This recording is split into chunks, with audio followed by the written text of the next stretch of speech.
মাঝখানে আপনাদের ৪টা ম্যাচ আপনারা হেরেছিলেন, এখন ৩ ম্যাচে ২টা জিতলেন, আরেকটা প্রায় জিততে হারলেন। কনফিডেন্সটা ব্যাক এসেছে কিনা? না, অবশ্যই আমাদের আজকের ম্যাচটা খুবই ইম্পর্টেন্ট ছিল। আর যেহেতু আমরা এখানে 2টা ম্যাচ হেরেছি, 2টা জিতেছি, এটা অবশ্যই আমাদের টিমের জন্য দরকার ছিল। কারণ দেখেন যে ফার্স্ট 2টা ম্যাচ আমরা উইন হয়েছি, তারপরে আমরা টানা 4টা ম্যাচ হেরেছি। আর যে 2টা ক্লোজে যে হেরেছি, এই দুটো ম্যাচ আমাদের জেতা উচিত ছিল, বিশেষ করে সিলেটের সাথে এবং রংপুরের সাথে। এই 2টা ম্যাচ আমাদেরকে অনেক পিছিয়ে ফেলে দিয়েছে। তো তারপরেও এখনও আমরা টুর্নামেন্টের টপ 4-এ আছি। আর যেহেতু আমাদের এখন 3টা ম্যাচ আছে, আমাদের খুবই ইম্পর্টেন্ট 2টা ম্যাচ। আমরা যদি ইনশাআল্লাহ 2টা ম্যাচ জিততে পারি, তাহলে আমাদের জন্য ইজি হয়ে যাবে নেক্সট কোয়ালিফাই খেলাটা। আপনি যখন খেলতে আসলে আপনার মনে হচ্ছে যে আপনাকে শেষ করে আসতে হবে, কারণ আউট হয়ে গেলেন, নিশ্চয়ই শেষ না করার হতাশা ছিল। হ্যাঁ, অবশ্যই। আপনি দেখেন যে আমি যখন আউট হয়ে গিয়েছিলাম, তখন একটা মোমেন্টাম দরকার ছিল। কারণ যেহেতু আমি সেট ব্যাটসম্যান, আমি যদি একটা ওভারে বড় স্কোর করতে পারি, তাহলে আমাদের জন্য ইজি হয়ে যাবে। সো ওইখানে আমি রিস্কটা নিয়েছিলাম। আর তারপরও আমার কাছে মনে হয় যে টি-20 খেলা একটু মাঝে মাঝে তো হাই রিস্ক ক্রিকেট খেলতেই হয়। সেই সময় হয়তো অনেক সময় উইকেট পড়ে যায়, অনেক সময় বোলার সাকসেস হয়, ব্যাটসম্যান সাকসেস হয়। সো এটা নিতে হবে সবসময়।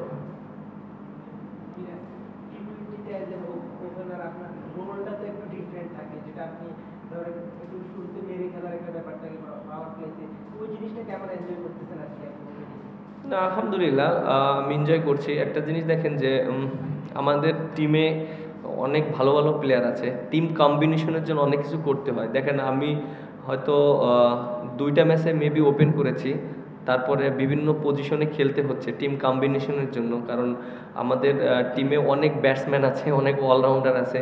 সো কোন জায়গায় সেট করতে হবে, এখন পর্যন্ত কিন্তু আমরা একটা টিম সেট করতে পারিনি যে কাকে কোন জায়গায় খেলাবো।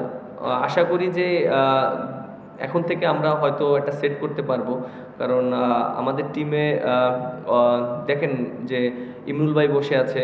ইমরুল ভাই হয়তো সুযোগ পেয়েছিল, আরও সুযোগ পেলে ভালো করতে পারে। বাট তারপর আবার ফরেনারও দেখেন বসে আছে।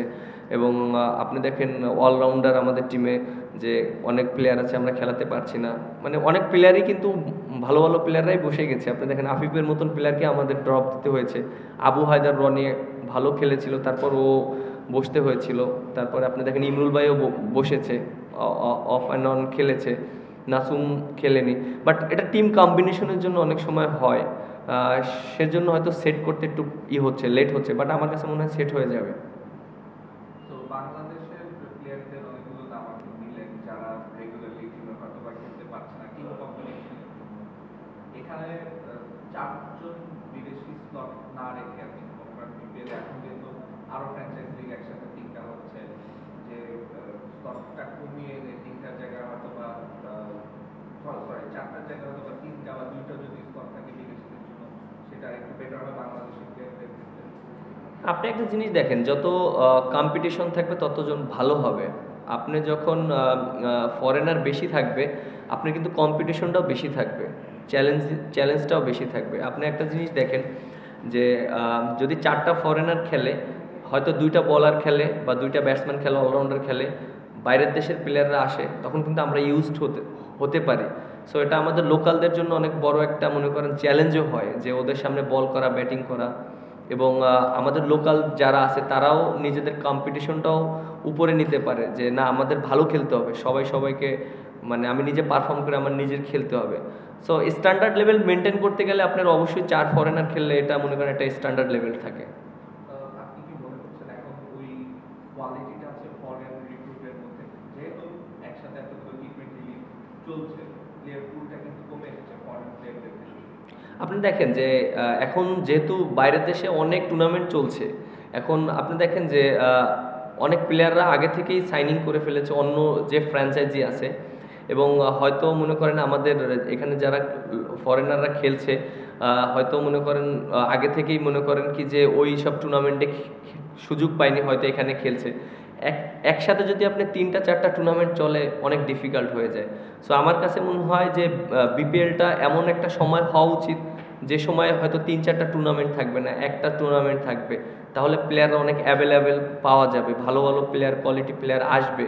এবং আপনি দেখেন যে এর আগে যখন বিপিএল হয়েছিল তখন অনেক প্লেয়াররা অ্যাভেলেবেল ছিল, তখন মনে করেন যে টুর্নামেন্ট ওইরকম হতো না। সো এই জিনিসগুলো। Thank you.